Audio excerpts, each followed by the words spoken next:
Bismillahirrahmanirrahim. Assalamualaikum warahmatullahi wabarakatuh.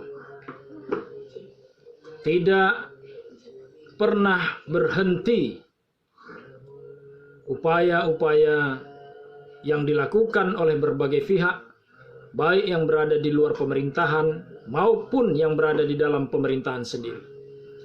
Justru yang menjadi aneh itu adalah ketika persoalan ini muncul dari dalam tubuh pemerintah. Artinya ada oknum pemerintah yang memang ingin merusak kondisi bangsa ini. Dalam hal ini kita akan bicara tentang pendidikan. Frasa tentang agama itu diduga sengaja dihilangkan dari draft atau konsep peta arah jalan pendidikan Indonesia tahun 2020 sampai 2035. Anggota DPR Muzammil, daerah pemilihan Lampung dari fraksi PKS, melakukan protes dan menyatakan bahwa amanah konstitusi Undang-Undang Dasar 1945 pasal 31 ayat 3 Undang-Undang Sistem Pendidikan Nasional, Undang-Undang Nomor 20 Tahun 2003, bahkan Pancasila yang menjadi sumber dari segala sumber pengambilan hukum dan bagaimana pemerintah membuat kebijakan, peraturan, serta menjalankan pembangunan, sepertinya memang diabaikan. Betapa tidak. Bunyi Undang-Undang Dasar 1945 pasal 33 ayat 3 ini menyatakan kira-kira bunyinya, pemerintah harus mengusahakan peningkatan kualitas keimanan dan ketakwaan, akhlak yang mulia, serta pendidikan. Nah, dalam profil pendidikan yang dimajukan di dalam draft peta arah jalan pendidikan Indonesia 2020 hingga 2035 oleh Kemendikbud Nadiem Makarim itu tidak memasukkan frasa agama tentang peningkatan kualitas keimanan, ketakwaan. Mereka hanya mengambil tentang akhlak mulia dan kecerdasan. Artinya apa? Artinya jiwa keagamaan yang ada dalam Pancasila, aturan-aturan agama, adab-adab dalam beragama tidak dipakai, tidak akan diterapkan dalam pendidikan, tidak akan menjadi kewajiban pemerintah untuk bertanggung jawab melaksanakan tugas-tugas agar pendidikan tentang agama di sekolah-sekolah mulai dari PAUD sampai perguruan tinggi itu dilaksanakan. Anda bisa bayangkan apa yang akan terjadi kalau anak-anak tidak dididik di dalam bidang agama, atau katakanlah kalau pemerintah tidak menekankan hal ini. Ya, sesuai pemikiran pemilik sekolah, pimpinan sekolah, guru-guru yang barangkali kalau konsep berpikirnya bagus akan memasukkan pendidikan agama.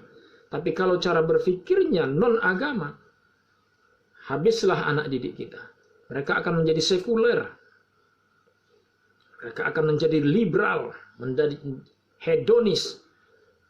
Dan bukan tidak mungkin akan menjadi ateis. Kenapa?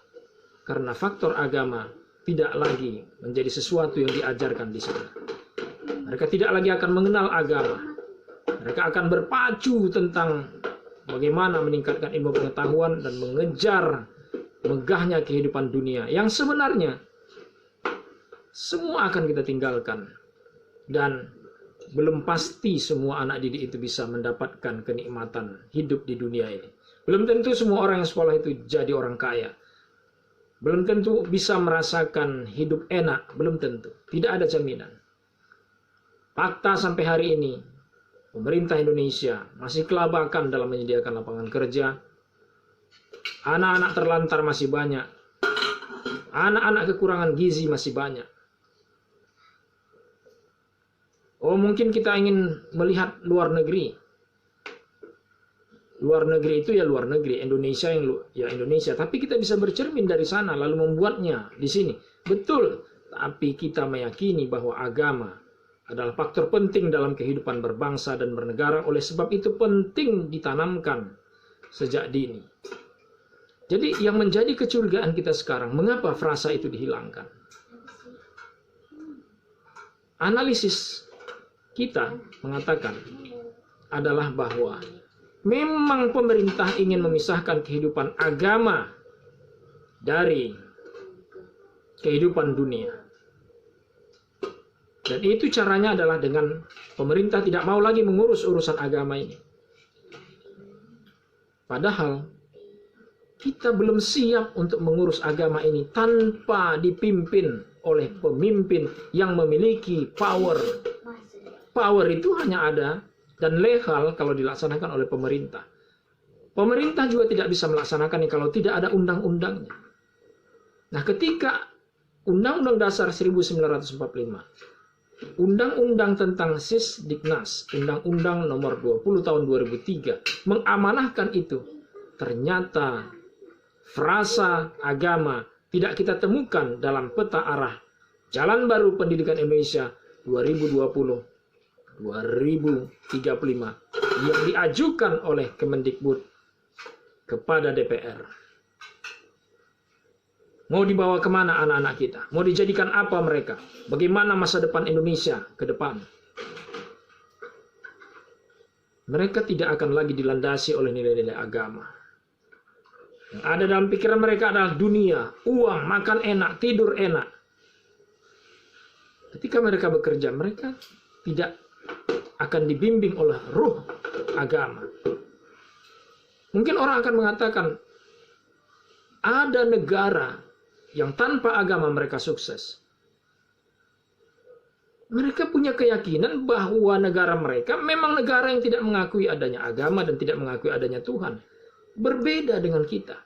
Negara kita Pancasila dibangun oleh the founding father dan pejuang-pejuang kemerdekaan kita untuk menjadi negara yang beragama. Kita beranggapan bahwa ini adalah sebuah kehendak Tuhan atas rahmat Allah yang Maha Kuasa yang mengantarkan Indonesia ke depan pintu gerbang kemerdekaan Indonesia. Ini merdeka bukan karena semata-mata kita bisa angkat senjata. Lebih daripada itu, karena Allah menolong kita. Apa Anda tidak ingat bagaimana Bung Tomo minta fatwa, bagaimana jihad itu bisa mewarnai jiwa-jiwa kejuangan anak bangsa untuk merebut kemerdekaan dari tangan penjajah. Yang notabene bukan cuma ingin menjajah kita secara ekonomi, secara kedaulatan, tapi bukan tidak mungkin akan mengganti keyakinan dan agama bangsa dan rakyat Indonesia ini dengan keyakinan mereka. Mungkin keyakinan mereka ateis, mungkin keyakinan mereka sekuler, liberal, dan lain-lain. Oleh sebab itu, kita akan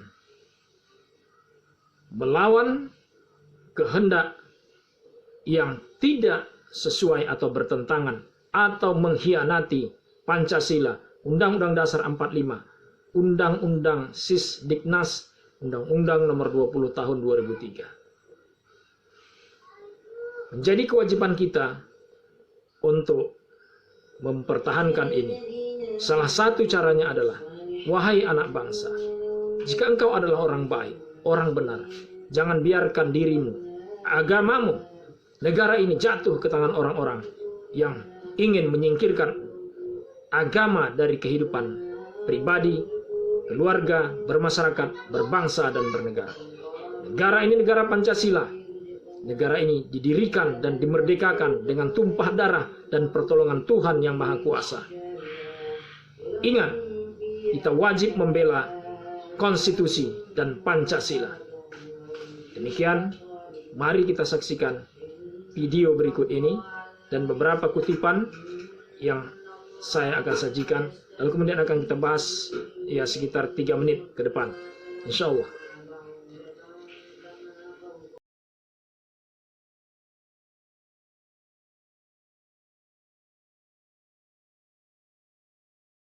Majelis Ulama Indonesia atau MUI menyatakan keterkejutannya melihat perencanaan peta jalan pendidikan 2020-2035 yang baru saja diluncurkan Kemendikbud.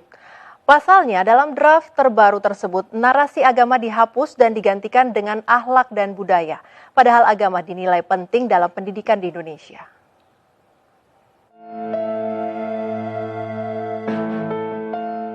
Draft Peta Jalan Pendidikan 2020-2035 yang baru saja dikeluarkan Kementerian Pendidikan dan Kebudayaan tampaknya bakal mengalami sandungan dari berbagai kalangan. Pasalnya, tidak ada lagi frasa agama dalam draft tersebut. Majelis Ulama Indonesia atau MUI termasuk yang paling depan menyoroti hal tersebut. Amir Syah Tambunan, Sekjen MUI pun menyayangkan hilangnya narasi agama dalam draft tersebut. Padahal agama adalah faktor penting dalam pendidikan di Indonesia.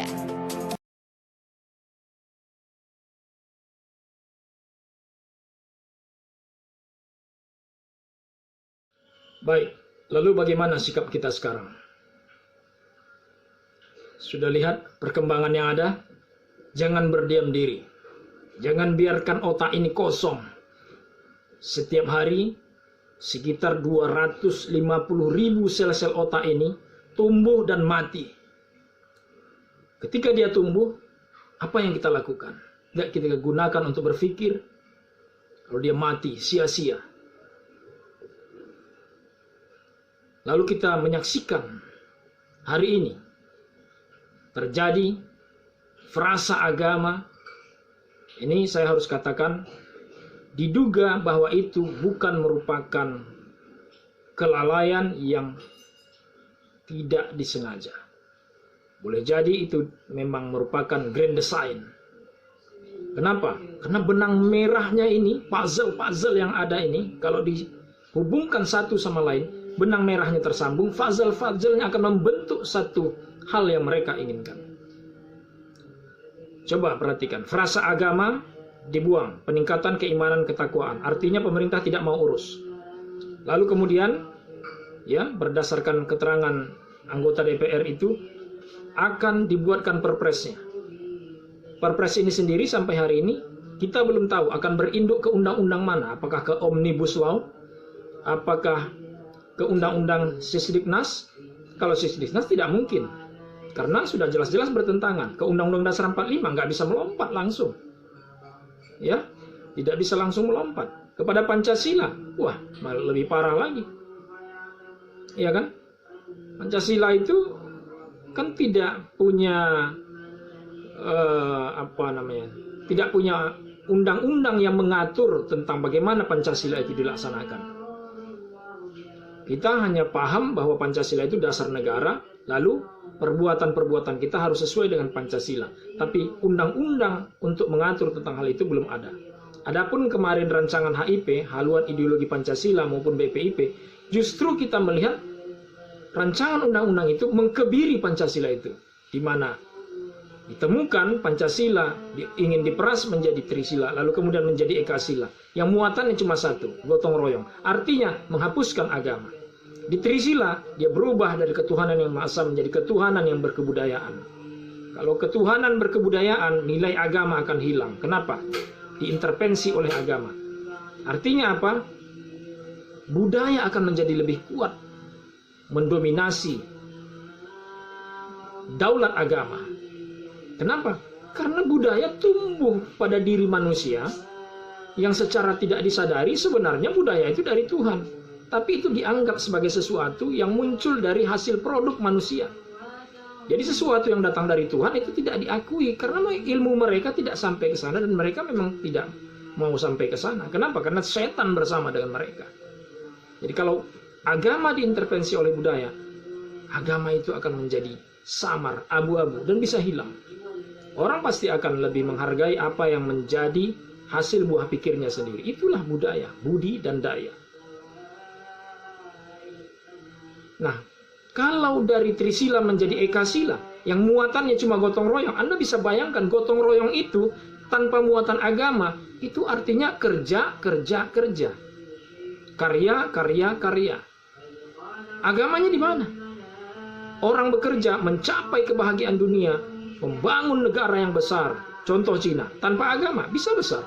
Rusia tanpa agama bisa besar. Negara-negara lain tanpa didasari oleh agama, agama berada di luar sistem pemerintahan. Tidak diatur. Di Indonesia, agama, pemerintah masih ikut mengaturnya. Terbukti ada Departemen Agama. Ternyata ada sekolah-sekolah agama. Dan itu membuat Indonesia menjadi lebih berkah. Dan itu memang menjadi pilihan kita. Nah, oleh sebab itu, saudaraku sebangsa dan setanah air, frasa agama dihilangkan. Kemarin ada orang bercadar digugat, ada orang berjilbab digugat. Lalu kemudian timbul undang-undang SKB 3 Menteri, Menteri Pendidikan, Menteri Dalam Negeri, dan Menteri terkait lainnya. Itu melarang membuat peraturan atau menyuruh anak didik, ya dalam hal ini di dunia pendidikan, untuk memakai atribut-atribut tertentu dari agama. Ini berbahaya sekali. Jurusan di dalam sekolah agama sendiri, itu saya dapat informasi, itu hanya ada 2, IPS dan IPA. Itu di sekolah swasta ya. Bagaimana di sekolah negeri? Tidak ada pendidikan agama. Lalu kemudian ada upaya untuk mendegradasi, ya, membuang beberapa materi-materi pelajaran agama agar tidak dipelajari lagi. Misalnya tentang jihad. Nanti bukan tidak mungkin tentang tauhid, ibadah, dan lain sebagainya yang dianggap ini bisa mengganggu agama lain atau keyakinan orang lain, ini juga bisa saja dibuang. Jadi ini semua mengarah kepada menghabisi agama. Frasa agama dibuang, mata pelajaran agama dibuang. Kita sudah dengar kemarin tuh ribut-ribut bahwa pesantren akan dibubarkan. Bahkan Departemen Agama itu mau ditiadakan. Alasan? Ya alasan ada saja. Misalnya percuma saja Departemen Agama diadakan. Kenapa? Karena diduga di sana banyak terjadi pungli terhadap masyarakat. Terjadi korupsi. Alasan tetap ada. Sebenarnya masalahnya kan bukan itu. Kalau itu masalahnya, ya tegakkan hukum dengan tegas, dengan adil. Ya kan, keraskan hukumnya. Hukum mati. Kalau saya katakan hukum mati pada tingkat 20 miliar, hukum mati. Jika itu yang diinginkan. Ya kan? Jadi jangan dibunuh, dihancurkan rumahnya. Tangkap saja pelakunya, tangkap tikusnya, jangan bakar sarangnya, karena sarangnya itu mungkin di rumah kita sendiri. Jadi kemudian radikalisme dianggap pelajaran agama, dianggap rumah ibadah, katakanlah masjid sebagai sarang orang-orang radikal, ekstrim, sampai-sampai anak-anak penghafal Quran dicurigai sebagai bibit-bibit lahirnya radikalisme. Sayangnya hal ini justru dikeluarkan suaranya oleh mantan Menteri Agama Fakhrul Razi. Dan hari ini Menteri Pendidikan Nadiem Makarim, seorang Kristen yang saya tidak tahu dia berkolaborasi dengan siapa. Apakah ada faktor agama bermain di sini? Saya tidak percaya. Saya tidak percaya karena dia Kristen lalu dia membenci Islam. Karena banyak sekali orang-orang Kristen yang cinta dengan Islam. Dan orang-orang Islam sangat mencintai orang-orang agama lain. Ada dalam Islam, ada keyakinan, ada perintah. La ikraha fid din. Jangan paksa orang masuk ke dalam Islam. Tapi bahwa sistem-sistem itu harus kita perjuangkan tegak karena memang itu untuk kebaikan kita semua, mengapa tidak? Misalnya Islam mengharamkan minuman keras, kita berjuang karena itu untuk kebaikan kita semua, bukan hanya untuk umat Islam. Korupsi diberantas di dalam Islam, korupsi, pencuri, perampok, potong tangannya. Ya. Bahkan ide hukuman mati itu ya barangkali itu membutuhkan fatwa. Kalau potong tangan mungkin bisa langsung saja dilakukan. Karena sudah jelas. Ya kan? Hanya mungkin perlu peraturan teknisnya. Jadi, ini fazil-fazil menuju endingnya apa? Endingnya kalau perasa agama dihilangkan, pendidikan agama dihilangkan, lalu kalau pesantren dibubarkan, sekolah agama, jurusan agamanya sendiri sudah tidak ada. Jangan-jangan nanti perguruan tinggi, sekolah tinggi agama Islam. Namanya sekolah agama. Tapi mungkin nanti beberapa di antaranya dari pelajaran agama yang dianggap mengganggu akan dihabisi. Kenapa? Akan diatur dengan peraturan pemerintah, akan diatur dengan peraturan presiden. Lihat saja vaksin. Orang tidak mau divaksin, dikasih denda, dipidana. Sepanjang Indonesia merdeka belum pernah kejadian seperti itu. Karena tidak semua orang punya virus. Tidak semua orang sakit. Ngapain divaksin? Iya kan? Misalnya ada orang Indonesia tinggal di gunung sana. Di pelosok-pelosok masuk dari kebun-kebun sawit, masuk ke hutan-hutan. Dia tinggal di tepi-tepian sungai. Vaksin apa? Untuk apa? Untuk mereka itu. Dia sehat. Undang-undang itu kan tidak melakukan pengecualian. Jadi, ada grand design yang sangat besar. Ini analisis ya, bukan tuduhan. Ya. Tapi analisis ini adalah guna mencegah agar pemerintah yang cuma sementara ini hanya beberapa tahun lagi. Ya, hanya beberapa tahun lagi, tapi dia ingin meninggalkan satu legasi yang buruk bagi bangsa dan negara ini. Merusak akhlak dan moral kita. Dia katakan hanya mau mengurus tentang akhlak. Akhlak tidak akan bisa tumbuh tanpa agama. Akhlak apa yang Anda inginkan di luar negeri? Semua orang seks bebas, narkoba bebas, pergaulan bebas. Apa itu budaya kita? Itu yang harus kita perjuangkan. Itu yang harus kita bela. Saya kira forum bela negara yang sudah ada undang-undangnya, yang sudah dikeluarkan peraturan presidennya, ini langsung di bawah Kemenham, ya, Kementerian Pertahanan Prabowo. Saya kira adalah orang pertama atau lembaga pertama yang harus bersuara menolak dengan keras gagasan ini. Mumpung ini masih berupa draft, belum jadi apa-apa. Demikian sahabat, semoga ini menjadi perhatian kita. Mohon maaf atas segala kekurangan. Mari kita berjuang. Assalamualaikum warahmatullahi wabarakatuh.